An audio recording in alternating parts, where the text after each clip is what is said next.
Hi, everybody. My name is Beth Clark, and I am the Director of Digital Leadership and Learning at CISA 2, and I am so happy to be with you today.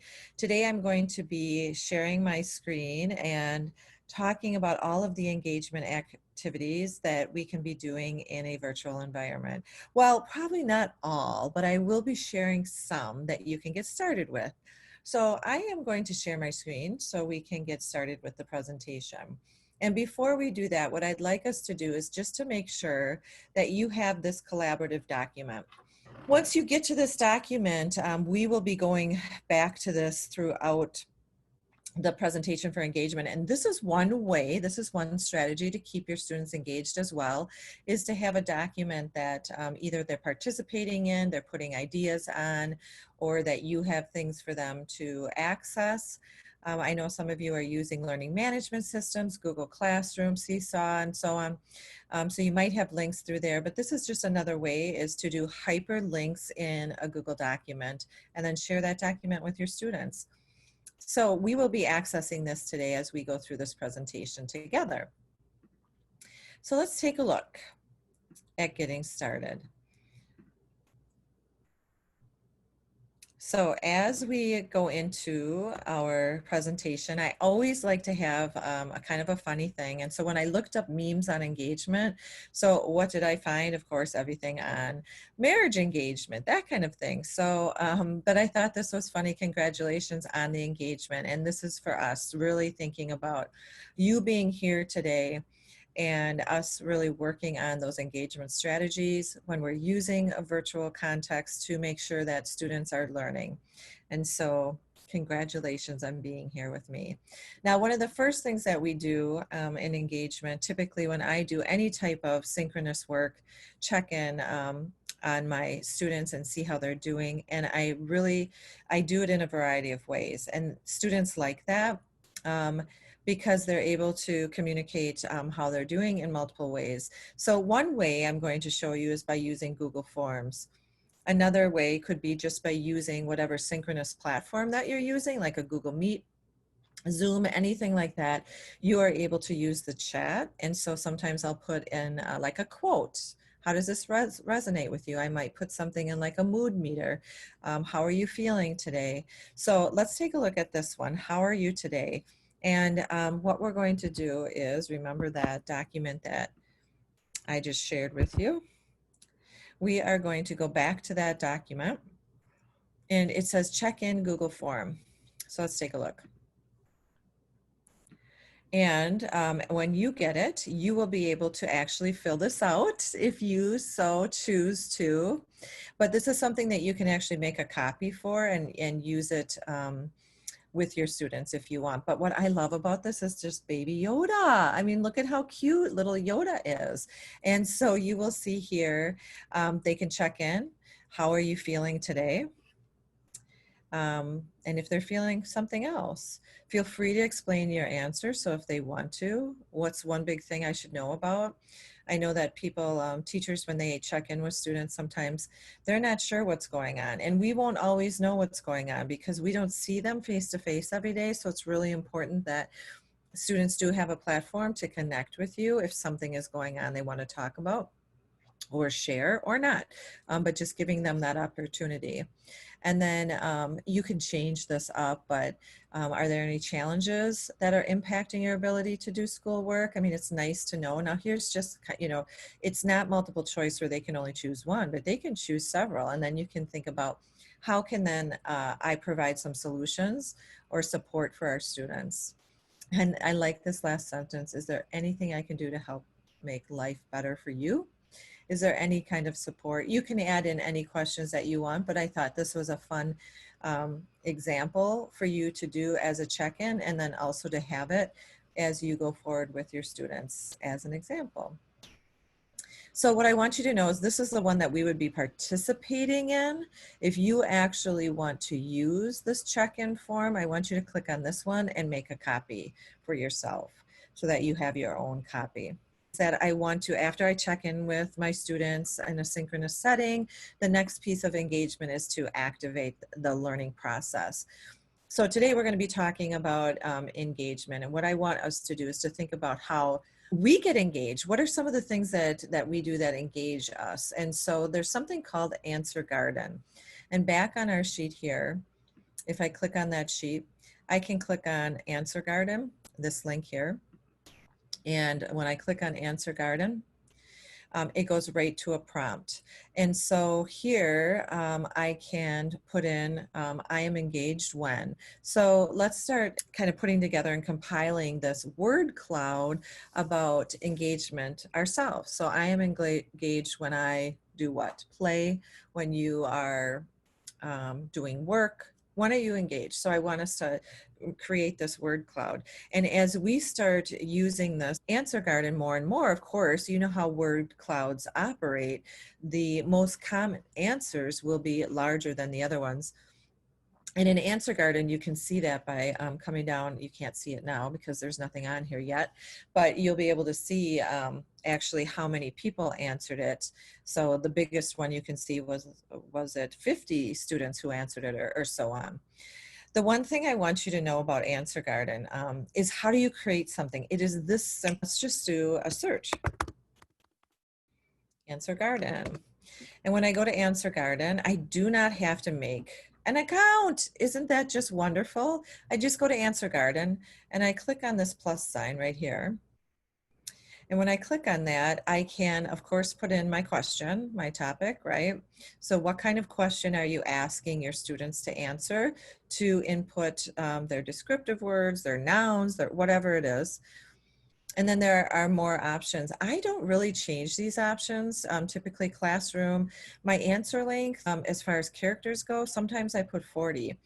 Just so if people want to put in a phrase, they can put in a phrase.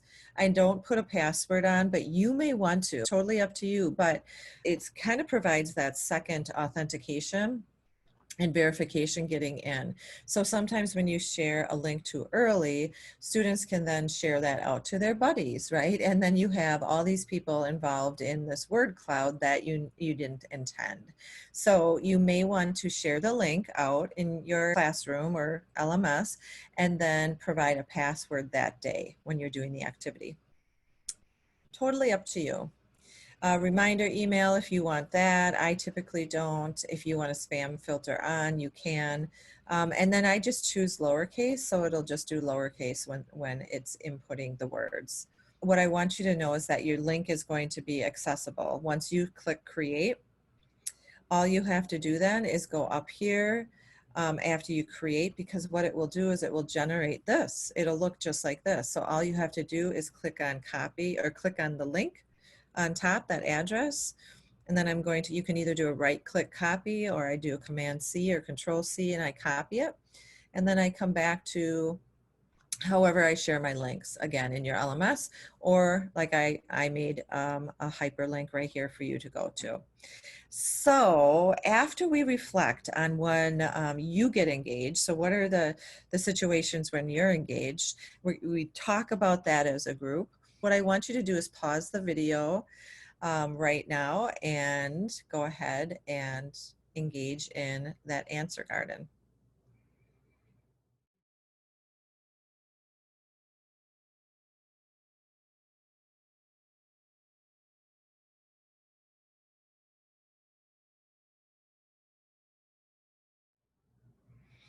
All right, thank you so much for engaging in that activity. And you can see how we are getting some words and phrases populated now. And then let's move on to our intended targets for this professional learning today. So first of all, I want you to be engaged, right? So we're going to engage, participate in virtual engagement strategies. So we were just working on 2 of those. One is a check-in, the other one was an activator. So thinking about how you can create that engagement time together. And then learn new digital tools and strategies to engage learners. So I'm hoping that at least you get one golden nugget. That's what I always say.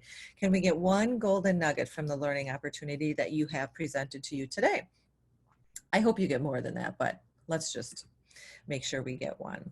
So what I'd like us to do right now, this is another engagement strategy, and that is to invite your students into the learning process. I shared with you what my intended targets are with you. And what I'm hoping is that we can do a little reflection on your success indicators. So what is your learning goal for this learning opportunity today, for this experience? So I want you to think about, when we talk about engagement, what is one goal that you want to achieve? And I want you to think about maybe this learning experience that we're going into today. And so maybe it has something to do with that golden nugget that I just talked about. So take one moment to think of one goal.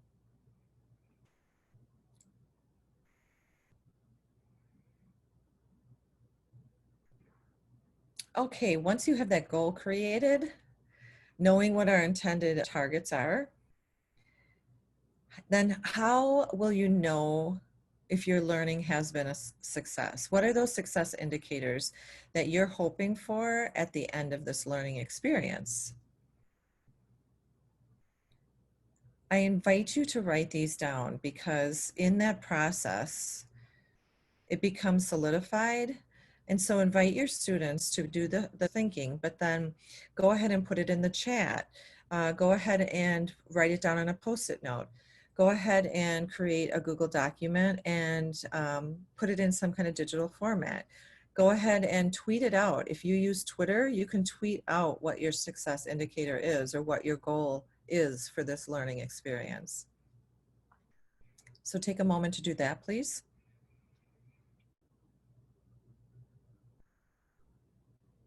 And then finally, in order for us to get there as learners, we need to commit, right? We need to commit to our learning today. So what is one norm that you will commit to as we are going through this learning experience? It might be that you stay present. It might be that you collaborate with your team. It might be that you're focused on a couple of topics. So I want you to think about a norm for yourself and commit to the learning experience.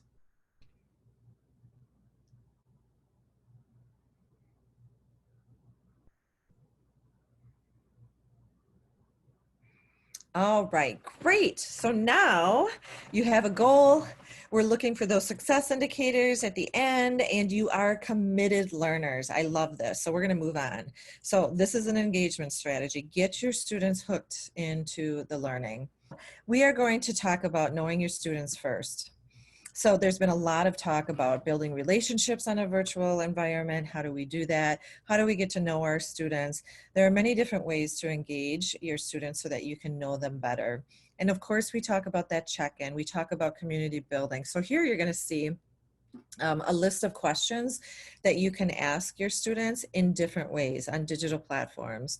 So for example, you can use Flipgrid and ask them, have a couple prompts or one prompt, one of these questions in Flipgrid, and have your students talk about that. You could do a Google document, and actually you could put this up in a slide deck and throw one of these questions in. What is important to you? And ask them not to use any words at all, that they have to only use images, and then make this collaborative slide deck where students can see what other people think is important to them. And then you can have this great conversation. And so you can even go, I talk about when you're starting to get used to using a virtual environment, you might want to start with a little bit of content to start talking about building the community, but you can build that community even around your topic. So for example, you might say, what is important to you? We'll start with general, but what is important to you in math? What is important to you in social studies? You know, what is it? So you can start bringing in that, because when people say, oh my gosh, are we going to do community building for 2 weeks? What you can think about is, sure you are, because you've got to get to know your students, but you can start bringing in that content, sprinkle that into some of your engagement questions. So you'll see some of these questions up here. What do you do well? Boy, I love that. Let's have students reflect on themselves. What are some of their assets that they could bring to the group and bring to that community? Just like we talk about in building our communities in our neighborhoods. What are some of the assets we can bring to our team? So start thinking about some of those questions and how they can work. So I just wanted to share an example that I've done with professional learning with adults, actually, and that you could transfer this to any educational setting. So this is an example of getting to know your students. And what I did was, first of all, I sent out, and this is something that you can do asynchronous. So I sent out a slide deck and I gave them an example of kind of like a profile card on my, just some contact information. What are some hobbies that I like and so on. And then you just let students do the rest. I mean, look at some of these. I mean, they're pretty amazing as we start going through. Um, what did they want to share? I didn't put limits on there. I just said, I want you to make like a profile card with your contact information, because as a community, I wanted us to be able to contact each other and have a face with a name. First of all, what I did was I published it to the web. And when you publish it to the web, it creates a slideshow. So I put it on 5 seconds for each slide so that you could actually read some of it. And I started it right at the beginning when it loads, and then it restarts right away. So it's this looping going on. So publish to the web, I click on those, set 5 seconds, and I'm going to click on this and copy it. Now, when I go to a new browser tab, and I put in that link and just hit enter. Now what it does is it will cycle through all of our information cards. So when they're coming on synchronously, I typically have music as they're entering the synchronous meeting. I'll have music, and then I'll have this information going. And so everybody can kind of see and recognize themselves. So we start with that. So the next thing is that when I'm doing just like I'm presenting with you today, so what I do is I actually take something from their slide. So I took a picture of them, and I did an activity called That's Me. And so I, again, personalizing this experience that we have together. So I said, the question is, to mute or not to mute. And so this was a synchronous activity where they could choose to mute or not to mute. And basically it's trying to get voices in the room. They asked questions like, do you have a pet? And then they would unmute. And this works really well when you're in a gallery view. So whether you're in Google Meet, you can get grid view in Google Meet. If you're in Zoom, you can do gallery view. But then you can see the people who are unmuting, and they can, wave and say, that's me. So it's just kind of a neat way to get students' voices in the space that you're in and start that community building. So that's one way I used it. Then I also used it as a game activity, and we'll talk more about collaboration and how that promotes engagement as well in the virtual environment. So this is something called Who's Who. So what I did is, from their slide deck that they shared or they created on their intro slide deck, I just took something off of there, some kind of information, and I stuck it into this grid. They put their team name in here, and you can see points. We talk about kind of gamifying the virtual experience. And so they had to go back into that slide deck and learn about their community members, right? Their classmates. And so they had to figure out who has 2 daughters. Well, and then there's a wedding. And who loves Lego robotics? Who mentioned that, right? So they've got to go and find these images, or sometimes I just put text in there. You can see some text in right here. So anyway, this has been a great activity for them to get to know each other. So this is one way of that knowing engagement. Now, if you take a look at your document here, I want you to know that I shared a few things on here from this so that you have, the opportunity to do this as well with your students. Okay, so that's an example of knowing. We are going to take a moment to pause the video, and in your teams, or if you have a partner in learning, I want you to talk a little bit about some ideas of getting to know your students. And then what we're going to do is add it to the Jamboard. And you say, where is the Jamboard, Beth? And guess what? It is back on our collaborative document. So this is another engagement strategy for you and a tool. And what you're going to do is click on Jamboard, and I'll talk about this after you engage in this activity. I want you to share how you get to know your students in a virtual environment. And let's compile a lot of different ideas on here so we have some takeaways for the rest of us. Go ahead and do that now, please.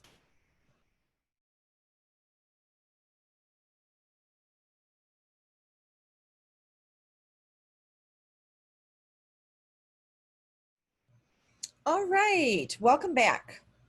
So we're going to take a look at, now that you've got some ideas about knowing, we're going to start looking in to the next phase, and that is how do we actually hook our learners? And we talked a little bit about that in the beginning, but so that they are part of this learning process, especially when we're virtual, we're not next to them in a classroom. How can we make this happen? And so that they feel empowered in their learning. And so John Spencer, one of my favorites, who makes these awesome videos, and his thinking is getting so sophisticated. If you haven't, or if you're not a follower, I really suggest that you look into his blogs because they're really quite amazing in what he shares with us.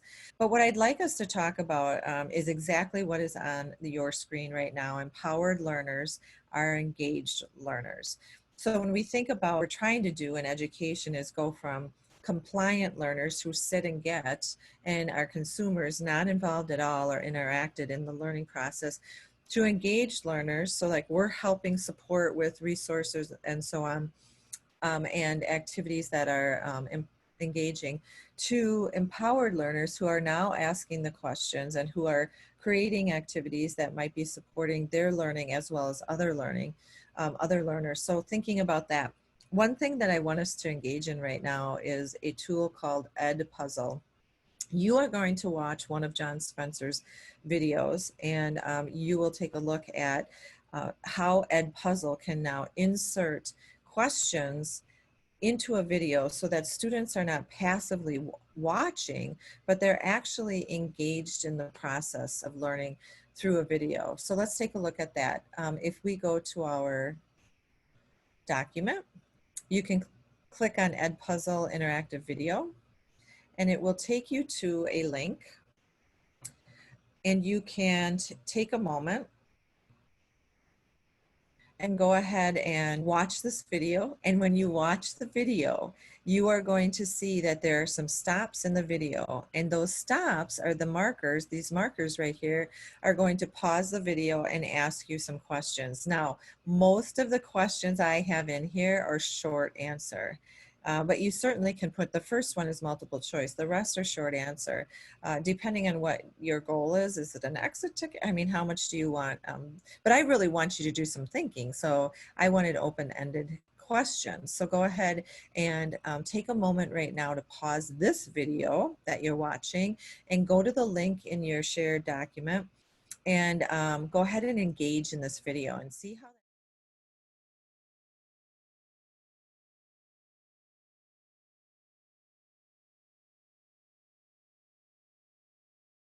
Welcome back. Thank you for engaging in that video. And I hope that some of that resonated with you as far as thinking about engaging students. It doesn't change when you're in a virtual environment and whether you're face to face, when you're talking about passions and incorporating collaboration, communication, trying new things as you see here.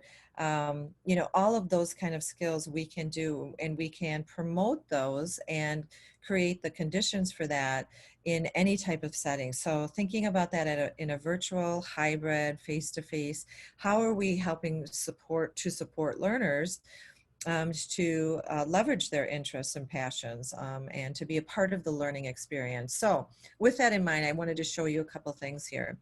I am in Edpuzzle right now. And you can see I'm in a question prompt, and you guys just experienced this question prompting. And one thing that you notice is I can rewatch it. So if I needed to go back and listen to this segment of the video, I can rewatch it.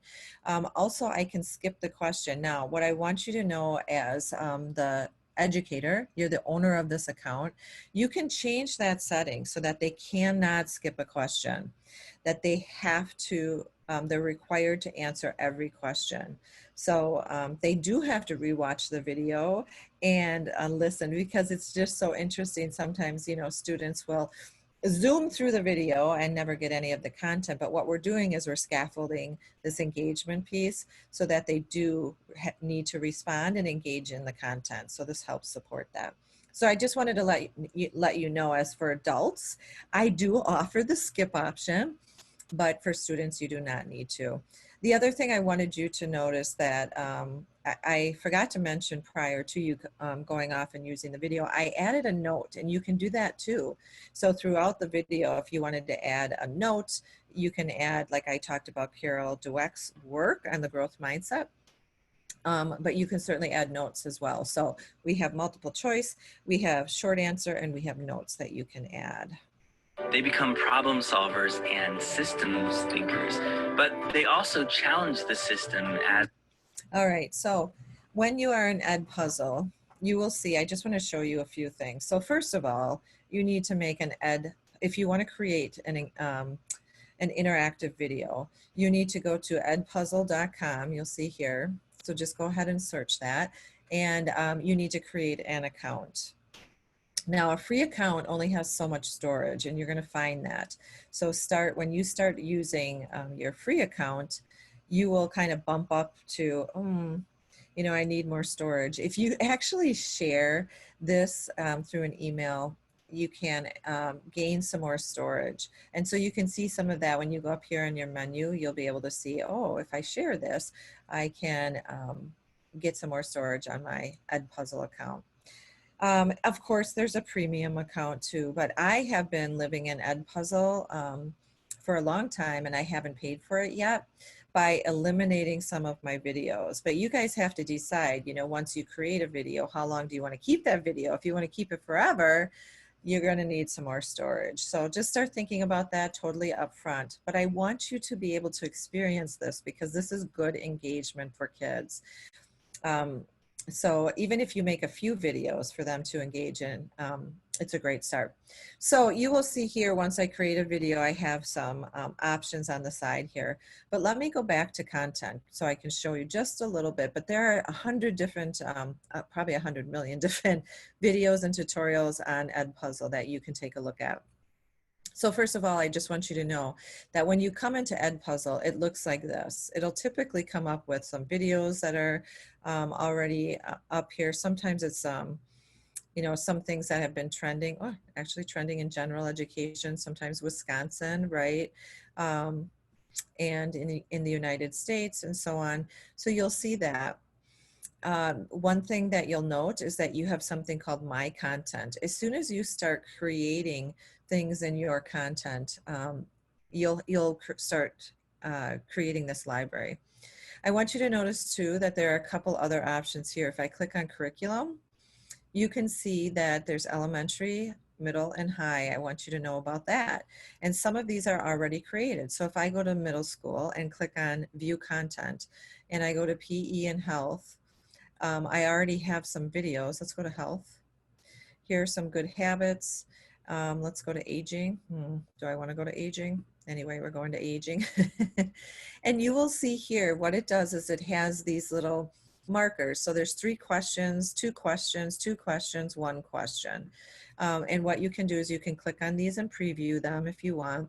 If you select it, you can actually copy it to your content. You also can edit it and then copy it to your content. So we can go into an editor and get it that way. So you can see if you click on curriculum, you can actually access some things there. CISA 2, that's what I picked for my domain. You would have your school. And if anybody else chooses that, you know, same when you're setting up your account. So if they choose, let's see, general ed, here's some subject matters. You'll be able to build like a school repository of these videos, which is kind of nice too. So you'll be able to take a look at that. Now down here under popular channels, so you're asking like, how did you get that John Spencer video in here? What I can do is I can either go to some of these popular channels and I can do a search. You can go to YouTube, and when I went to YouTube, I could go John Spencer. Let's see what comes up for him. I actually grabbed the URL from, let's see if we can see any of his. I actually grabbed it from YouTube when I was outside of Edpuzzle. let's see if I can find engagement, empowerment.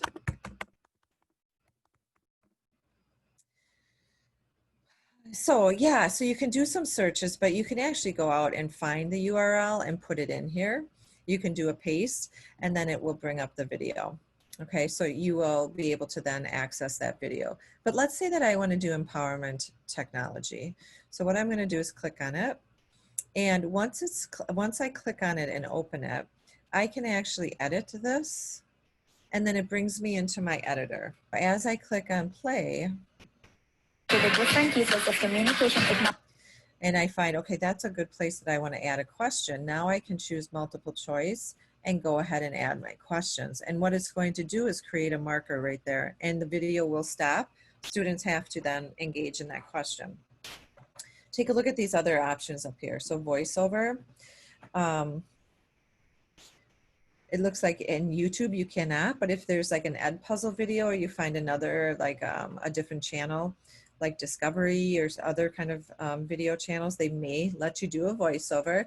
And then the other one is where you can actually cut the video. So you know, like that 10-minute video that we just saw, that one might be too long. So do you want to just zero in on just a little bit of content? You can actually do the cutting right here, which I love that you're able to do this, and then just zero in on the content, that specific piece. Because remember, we are looking at chunking our content instead of having these long videos and kids tune out. How can we chunk them and have them interact? That's the name of the game. Once you have made your edits, we're gonna finish. And so I never did put a question in here, but let's pretend that I did, because then over here on the right side, this is how you actually assign it. So if I click on assign, I can either choose my Google Classroom. Now, when you sign up for Edpuzzle, it will ask to integrate your Google account, and it will find. So if I wanted to assign it to my Google Classroom, I can do it right here, and it integrates right into Classroom for us. Beautiful, right? When do I want this to start? I can choose that. Remember the prevent skipping? I can turn that off. That's what I do for you guys. So you can skip if you want to, but I turn that on so that students actually need to address each question. The other thing I can have on are closed captions. So I love that accessibility piece in here. Am I going to post this on Google Classroom? Yes, I turn that on. Or not. Now, the other thing I want you to note is this public link here. So let's say that you're sending something to parents and you're like just asking them questions about a video. What I did for you is I clicked on public links and I got this link right here and I copied it. I copied that link, I put it in my HyperDoc, that document that I shared with you. You click on it and you can have access to the video and the questions. Now, one thing for us to think about in Edpuzzle is I'm going to go back to content. So I want you just to think about this, and then you guys can, you know, do some tutorials on this for more. But when I'm in my content, I'm going to click on that. So these are the videos that I have. So you just saw, this is the one that I just added. Now, remember, for storage, I'm going to get rid of that because that's garbage. I don't want that.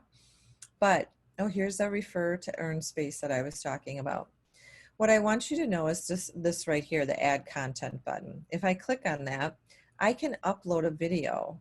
This is key for all of you as far as engagement and recording your own instruction. So let's say that you use Screencast-O-Matic, Screencastify, Loom, or Flipgrid now does this too, where you can actually record your instruction and your screen. You can make those tutorials, but then the beautiful part is that you can save them and download them to your computer. And now you can upload your video right here. You can upload it to Edpuzzle, and guess what you can do? You can add questions, which is so beautiful. So you have your tutorial about something and about your instruction, whatever you're presenting, and you're pausing and adding those interactive questions. Voila, I love it. So you can do that. The other thing you're going to see up here are my classes and grade book. You can actually do some grading in here, and you can see some feedback on this dashboard. You can go ahead and investigate that a little bit more through tutorials, and then how to set up your classes as well. And you can, remember how I said you can interface with Google Classroom. So don't forget that piece. That'll be helpful when you're setting up your classrooms. And that is Edpuzzle in a nutshell. What I wanted to share here is it's called the continuum of engagement, or that ladder. And you know how we were just talking about that empowerment. So what we want to do, especially in the virtual environment, is empower our students with learner-driven or learner-centered practices as much as we can. So you can see here how, remember how we talked about compliancy, right? Commit, connect. So they're starting to connect. They're starting to get engaged in collaboration. We'll talk a little bit about that.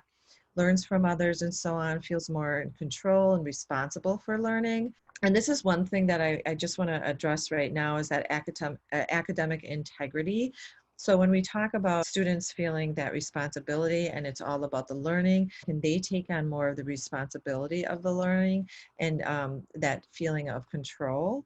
And so that also is going to motivate them for engagement and be a part of this whole process. So you might them inquiry projects, you might do something, I'm just thinking project learning in general, but creating something, and you might have a topic where they can have some kind of content, but within that content they get some choice. So think about that. And then you'll see on top where it says flow. So when they get into the flow of things, they can be thinking about pursuing and applying their passion and their purpose, that it's really relevant for them, showcasing their process and product. And we can do that through a variety of tools. When we think about Flipgrid, we can think about any kind of video editing and creation tool like iMovie. So how can we create these conditions? So if you would, I invite you to pause the video for a moment and think about this with your team, or with, like I said, another colleague, and be thinking about different ways that we can engage our students through more learner-centered practices, especially as it comes to your content area. So please pause the video.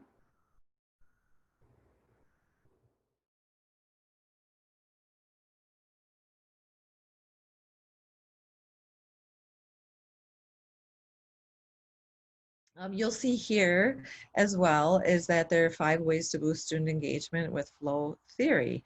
So you can see you can embrace student choice and agency. You may have come up with some examples, and you can help students monitor their progress. Remember how I said feedback is going to be so important? That's exactly what we want to do, is focus on monitoring that progress, but not only us, right? But it says help students. We want students to be really involved with where they are in the learning continuum, not us holding on to that information, but they are. Start with intrinsic motivation, and that's part of knowing your students. That's going to motivate them. Minimize distractions. So we want to make sure that we're removing barriers and distractions. A lot of times what we want to think about in the virtual environment is we do not want the technology to impede on the learning. How can we remove any of those barriers? By creating tutorials prior to them having synchronous time with you, that they can actually step through the different ways of navigating that technology so that they have more success when they are synchronously with you, or even when they're doing their async work. That the technology is seamless. That's our goal. And of course other distractions as well, but just thinking about the technology. And then provide scaffolding. So how are you providing those different opportunities to iterate? And that might be you start with something, you add more to it, right, as they go along, the gradual release.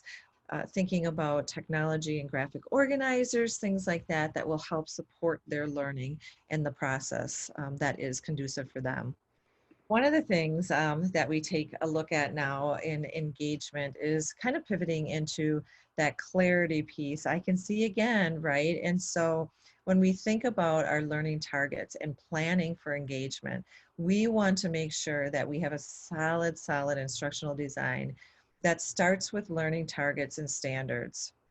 Now, as you start designing and you have those standards, remember you want the students to make a goal from that, from those learning outcomes. And you can see this ladder here as they are working through that continuum, they are getting that feedback, and it could be rapid response using digital tools. It could be discussion posts. It could be comments in a collaborative document.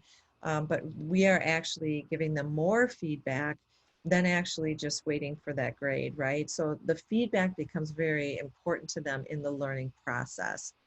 And then what that builds right there is confidence. And with confidence, they are engaged, right? Because they feel good. I always say this in my PD, I want everybody to know like two things students want from school. One is to feel success. If they feel confident and engaged and that they are in that learning process, they are going to feel success. That's what we want. And the second thing is they want to feel a sense of belonging, a social part of school. So how can we create that as well? As we're providing opportunities for students to engage in learning activities that are based on those standards and learning objectives, there are ways for us to actually receive feedback from them and for us to give them feedback as they are engaged in the learning process. One of those ways is called Peer Deck. Peer Deck actually is a Google Slides add-on, and so is Nearpod. Both of those are. Flipgrid is just a fantastic tool. It actually sits out on its own, and you'd have to create an account. And I'll show you all three of these briefly. So first of all, let's take a look at Peer Deck. So Peer Deck, like I said, lives inside of your slides. And what I love about it, it's an add-on. And if you would like to add add-ons to your slides, you just need to go up to add-ons and go to get add-ons. And then you'll find a bunch of different options, but specifically we're taking a look at Peer Deck and Nearpod as some supportive interactive tools for learning. So with that, once you install it, you would just need to go to add-ons and then Peer Deck and open a Peer Deck add-on on the side. And you will see, let me move this down a little here, you will see that you can actually insert these activities into your slide deck. So for example, if I wanted an interactive question after this slide, I just put my cursor here, click on my left side, and then I can come back over to the template library, or I can add some interactivity right to this slide. But right now what I'm going to do is go to our template library, and maybe I'm during the assignment or my learning activity, I can click on that, and maybe I would like the interaction to look like this. What is the central idea so far of what we have been discussing? And this up here, just so you know that anything that you put in from Peer Deck is editable. So you can go back in and add your own question. You can also change any of the text that's on a graphic. And so with this, once I have this in here and I click on start a lesson, you will see that you have the option to either do student paced activities or you can do instructor paced activities, meaning that maybe you're doing something synchronous with them or you are face to face and you can actually do some activity with a projector. So with that in mind, what I want to do is show you a student-paced activity that I created. So I want you to think about how you can build a student-paced activity, be able to get some feedback on students' progress, and monitor how they are doing. So for example, I'm going to go to our collaborative document and you'll see something called Peer Deck Self-Paced, and I'll click on that. So what I did is I created this in slides based on material. So let me just go to the beginning here. I want to just show you from the start. What you will see is I used to do this face-to-face, and then a district asked if I could do something that was self-paced. So I added some video, nice picture there, by the way. And so they start with me providing the context. Remember that content is important, but the teacher is invaluable when they're providing that context that wraps around that content.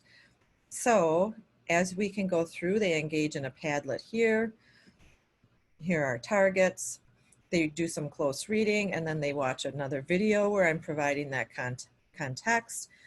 They are engaged in an answer garden. So I can go to all of these tools as well to see how they're doing.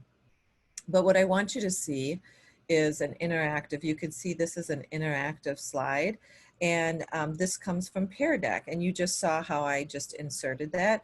Now the student can interact on our slide deck here. You can see that I can erase and so on. They can interact, and then there's some more reading. I just want to show you some other prompts. So there's true and false prompts. And then they engage in an inquiry process and Flipgrid and so on. And then it just keeps going. You can see it says watch this video here. So this time I don't have a picture of myself, but I have a link here. And then they can go and post a video in Flipgrid. And so I can go to Flipgrid and see how everybody is doing there. So I can progress monitor how they're interacting in the learning activity. So I just wanted you to see an example of that. Now, if I go back to slides, you'll be able to see that in add-ons, I can also do Nearpod. And some of you might be Nearpod users or may have heard of Nearpod. Nearpod is very similar to Pear Deck in that it adds that interactivity to your slide deck. So if I had something going on here, again, I could add some interactivity. It has some other functions. So you'll see a field trip here. It has some matching. It actually has some 3D objects. So if I click on that, you'll be able to see that you can add some 3D modeling pieces in. So if you want some simulation, you can go ahead and take a look at what Nearpod has for those. You can see it has places and some categories over here on the side. It has some polls and quizzes and so on. So you can take a look at the content, but the same premise is that then when you are ready, what you're going to do is click on Save and Go to Nearpod. And when you do that, you will see it takes you to Nearpod. And once you have created some interactive activities in there, you can go to either live presentation and paste. This is where they can go and do async work if you want to, where they're going through it by themselves, or you can do a live participation in Zoom. So there are some options here. So I wanted you just to get a little taste of what those look like. We're not going to get into the full tutorial on that, but the other one that I talked about is called Flipgrid. And I am super excited about some of the options that they have now for you in Flipgrid. And so they've been so responsive to what we need now that a lot of us are in the circumstances that we are, right? And what I want you to know about Flipgrid is that it creates, initially, you would create your discussion groups. These used to be called grids, but just recently they upgraded and made some changes. So you'll see they're now called discussion groups. And so what you do is you create your discussion group, and inside of the discussion group, you can create topics. And inside of those topics, you can put some prompts in there. So you could see reflections on some prompts. Let's see, I want to show you something that has, let's see, testimonials. Let's go to, I want to go to another tab or another grid, and I want you to see how you can actually add. So like I added to this topic here, you can add images, you can add a video, you can add a link. So you can embed all of these different pieces if students need to look at something. And then you can record a response here.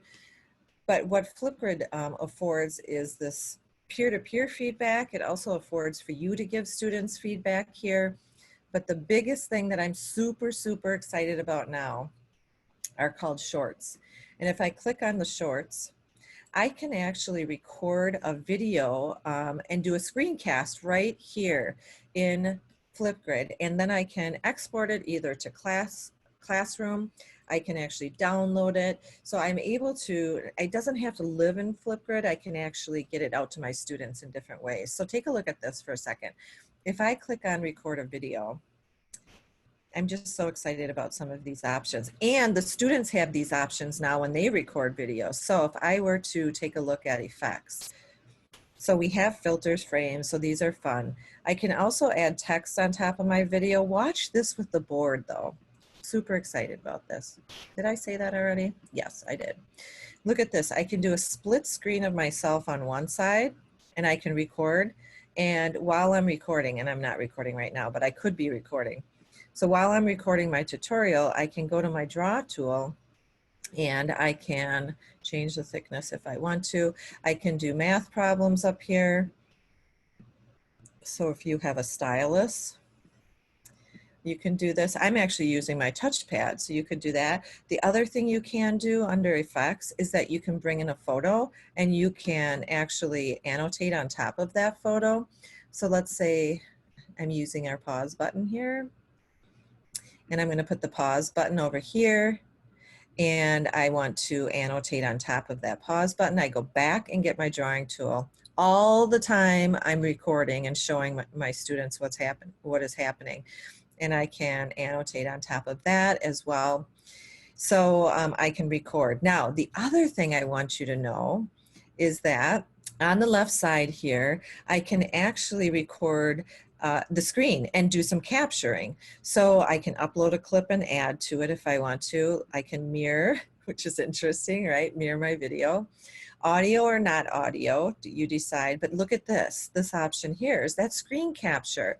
You can capture your screen for 10 minutes, it is as long as you can do it, and it's unlimited amount of times that you can record. So if I click on start record, you can decide if you want your entire screen recorded, the application window, or a Chrome tab.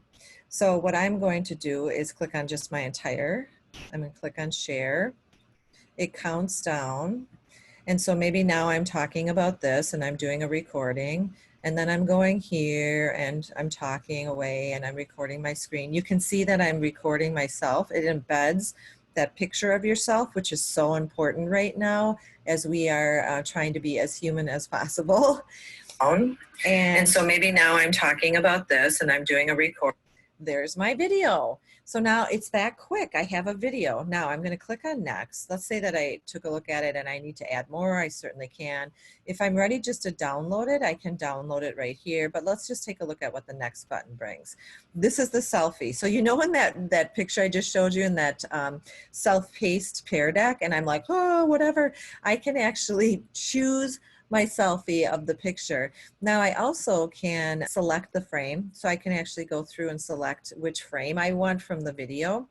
I can have effects on when I'm doing my selfie here, but if I just want to be like, hi, there you go, there's my picture, and I click on next. That's the picture that will show up. So once I click on next, you'll see this is my video right here.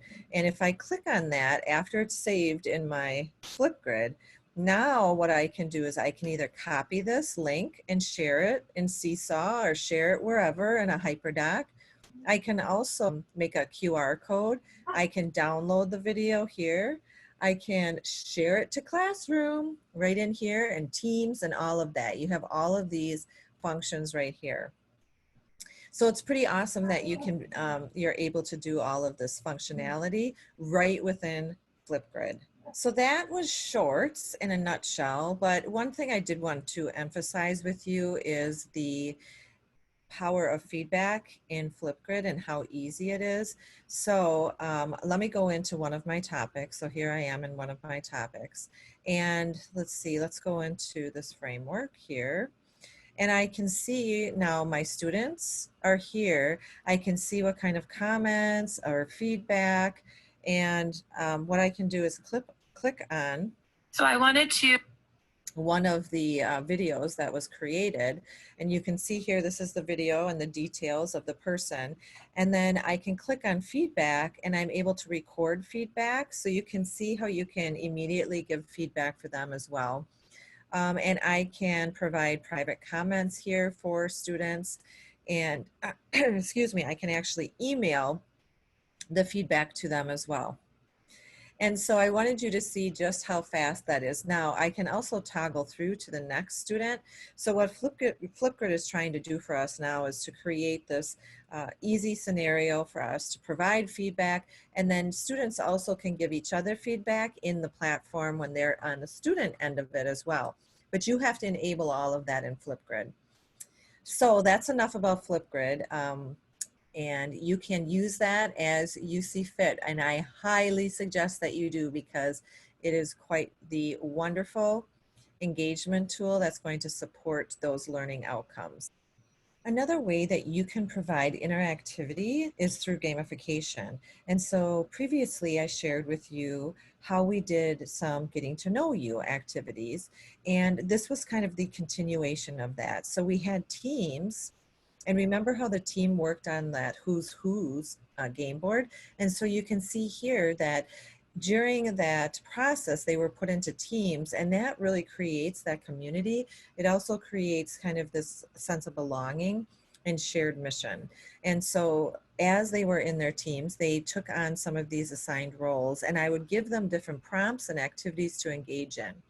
While they were doing that, one of their roles is scorekeeper. So the scorekeeper kept track on a Google Sheet that was shared with the scorekeepers, and they were able to add their points in, and we had a running total at the bottom. That running total then came into something called a leaderboard, and I've actually attached the link to keep the score to your document, your collaborative document. You can take a look at that, but this was their leaderboard. And so we would take a look at that periodically and see who was ahead. And some kids really got into it. This was not high stakes. It was just something for engagement. And so you can take a look at gamification and how this keeps students engaged in that process. So this is one thing. The other thing you can see here is choose your own adventure, and it's very empowering because students are making their own choice. So as you think about taking a look at some of these examples, and I'll show you, I want you to start thinking about how you could incorporate this into your educational setting. So let's take a look at these examples. If we were on our collaborative document, you'll see 3 different examples right here that you can choose and take a look at. And then also when we go down to resources here, you're going to see choose your own adventure template. And if you click on that, you will go to a template out of Google Slides. And what somebody has done for us already is that they have created this template. And if I click on these, they already have links to the slides. You can see here, it went here. Now if I'm on slide 4 and I click on this option, I'm going to go down to slide 7. And so you can see how they've set this up in here. So you can put the scenario in here, and then they go and choose their own adventure, and they continue through the learning process. Now, what is really cool is that sometimes we have students who actually create their own. So remember, we want to get students up to that Bloom's taxonomy, the top of Bloom's taxonomy, and we really want them to go into depth, right? That depth of knowledge. I'm telling you, this activity will take that content that they're engaged in and they're learning about to a new level, because they're applying, they're analyzing what would be the next option, where would they want to go, and what's going to happen. And it's so much fun for students to create as well. So think about that as an engagement tool. Now I'm going to show you also, there's another option here, and it's the game board. So you can actually create games in slides, and I'll show you, let me show you just an example off of our document. You will see here that we could go right into a slide deck, and what we've created are these pawns here that you can, and this can be on any topic area when they're engaging in this. And this also can be for social time. If you're going to plan on having like a social hour, you certainly could use this as a game board. Each of these templates have a video to explain how the game is played. So I thought I would share that with you as well.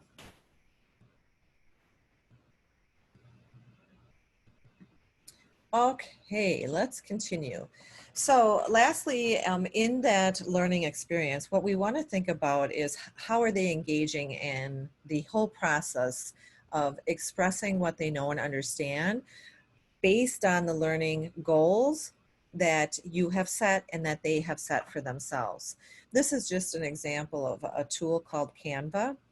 And it's a great desktop publishing where you can create posters, you can create social media posts, you can create all sorts of good things in here. And students embrace this. So this is one that you could use as far as an option for students to create something based on what they know and understand, those goals. Now, I'm going to just pause for one moment and go back to our document. And you will see here that if I scroll down a little bit, something called Creation Digital Tools. So if you click on that, you're going to get a list of tools from Common Sense Media. I love Common Sense Media, but you'll be able to see here, like VoiceThread is another great option, ThingLink. Now, some of these you don't have to know everything about. You might create some kind of a choice board for action and expression, and students can choose from that or have an option that says, how do you want to show me what you know? And students might choose some of these options by themselves. Most likely they'll choose an option on their phone, like an app or something like that, because they're so handy for them. So I wanted you to know that. And then you're going to also see on your document digital tools for formative assessment and then 10 engagement digital tools. I don't want to overwhelm you, but I also want you to know that start with something simple, some of the basics, and then go ahead and take a look at what options are out there when you start feeling comfortable. This is a process, so you want to take it step by step. So you're going to see here are some options. And I do want to tell you that you want to make sure that these options are vetted by your district. Make sure that they're okay with that. Like if you are a Google district, of course you can use Google Forms. A lot of people have been using Kahoot already. Socrative, is this something, EdVoice, is it something that would be appropriate from your district level as far as student data privacy and security? So we've got to think about all of that as well. So I just wanted to make sure that you knew some of these resources were on your sheet. And then there's another one here, a nice document on empowering those students in distance learning. I think you'll really like that. And last but not least, before we go to our breakout rooms, there's something on here called Jamboard templates. And if you click on this, those of you who have enjoyed interacting with Jamboard, you can see that there was somebody on Twitter who actually shared this out to all of us. So they're shareable Jamboards. And what he did is he created some templates for us. So you can go through this folder and see, is this something that I would use with my students?